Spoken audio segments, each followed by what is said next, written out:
शुक्रबार रातिदेखि परिरहेको अविरल वर्षाले सर्लाहीका विभिन्न स्थान डुबान र कटानको समस्या उत्पन्न भएको छ।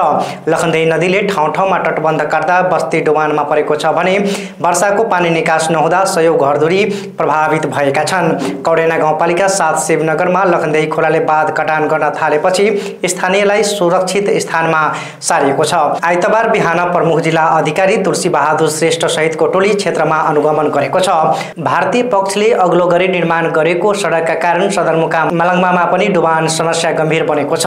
मुख्य नाका सहित प्रहरी चौकी गोराकाली भन्सार कार्यालय र आसपासका घरमा पानी पसेको छ। भरतवा नगरपालिका 7 मा सोती खोलाको पानी पसेपछि 10 घरका बासिन्दालाई बजार टारामा सारिएको जिल्ला प्रहरी कार्यालय सर्लाहीका डीएसपी सरोज राईले जानकारी दिनुभयो। भरतवा नगरपालिका 16 टिकोलिया खोलाको बहाव बढ्दा पासवान र यादव बस्ती उच्च जोखिममा परेका छन्।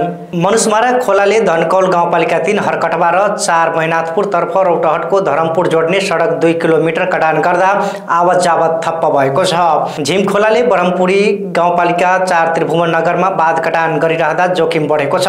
कौडेना गाउँपालिका 3 र 5 छपकैयामा लखनदेही खोलाको पानी पस्दा 10 भन्दा बढी घर डुबानमा परेका छन्। चक्रघाटा गाउँपालिका 5 मा बाढी पस्दा 17 घरधुरी र इलाका प्रहरी कार्यालय जलमग्न भएका छन्। हरियौन नगरपालिका 11 चिनीमिल क्षेत्रमा पनि वर्षाको पानी निकास नहुँदा 40 भन्दा बढी घरमा पानी पसेको छ। चन्द्रनगर गाउँपालिका पर्ने किशनपुर, लघुवा, सिर्सिया, कबिलासी लगायत किसानहरूले लगाएको धान बाली र उखु झिम खोलाले बगाएको छ। यसले किसान झन बढी प्रभावित बनाएको छ।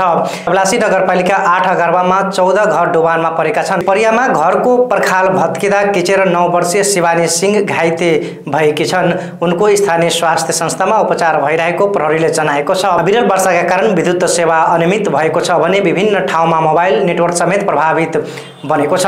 वर्षा आइतबार बिहान रोकिएपछि जनजीवन केही सामान्य बन्न थालेको छ, तर नदी र खोलामा कटान जारी रहेकाले स्थानीयलाई सतर्क रहन प्रशासनले आग्रह गरेको छ।